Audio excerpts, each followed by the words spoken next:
যেতিয়া মুখ্যমন্ত্ৰীৰ লগত 2023 চনৰ 2 মাৰ্চত আলোচনা হৈছিলে আৰু তেখেতে মানে যেতিয়া আমাৰ কথাখিনি শুনিলে তেওঁ গম পালে যে গোটেইখিনি খিলঞ্জীয়া লোক তেতিয়া তেওঁ সন্মুখত ডিসি বহি আছিলে কাষত চেয়াৰমেন আছিল জিএমডি চেয়াৰমেনক ক'লে আপোনাৰ প্ৰয়োজনীয় ভূমিখিনি লৈ সীমা দি দিব আৰু সীমা দিয়াৰ পাছত ডিসিক কৈছিল যে তেওঁ নাম কাঢ়ি কৈছে পল্লৱ যে যেতিয়া জিএমডি সীমা দিব সীমাৰ বাহিৰৰ লোকসকলক আপুনি টেনশ্যনত নাৰাখিব কথা দি দিয়াৰ ব্যৱস্থা কৰিব গতিকে মুখ্যমন্ত্ৰী মহোদয়ৰ সেই আশ্বাসত আমি গোটেই মানুহখিনি বহুত আনন্দিত হৈছিল মুখ্যমন্ত্ৰীক ধন্যবাদো জনাইছিল আৰু আমি ভাবো মুখ্যমন্ত্ৰী সেইটো মনত আছে কাৰণ এইজন মুখ্যমন্ত্ৰী বহুত পুৰণা কথাও তেওঁ মনত থাকে তেওঁ নাপাহৰে গতিকে এতিয়া আমি কাইলৈ অধিৱেশন আছে বিধানসভাৰ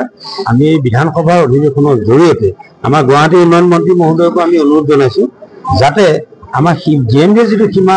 নিৰ্ধাৰণ কৰি দিলে এই সীমা নিৰ্ধাৰণৰ বাহিৰৰ মানুহখিনি সীমাৰ বাহিৰৰ যিখিনি লোক এতিয়াও বাস কৰি আছে এই তেওঁলোকৰ ভূমিখণ্ড ৱেটলেণ্ডৰ দাগৰ পৰা কৰ্তন কৰিব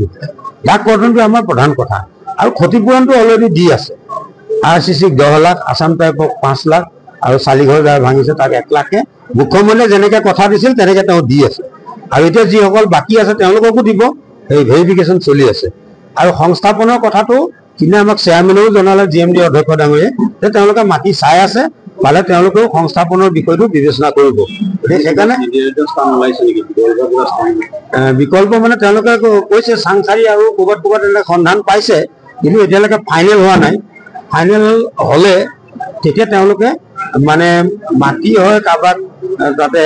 টাউনশ্বিপ কৰি কিবা ফ্লেট কিবা জাতীয় কৰি তেওঁলোকে দিয়াৰ এটা চিন্তা চৰ্চা কৰি আছে চৰকাৰে গতিকে সেইকাৰণে আমাৰ ৰাইজসকলক আমি কৈছো আমাৰ লগত যিসকল আছে আপোনালোকে চিন্তা কৰিব নালাগে যেহেতু মুখ্যমন্ত্ৰী মহোদয়ে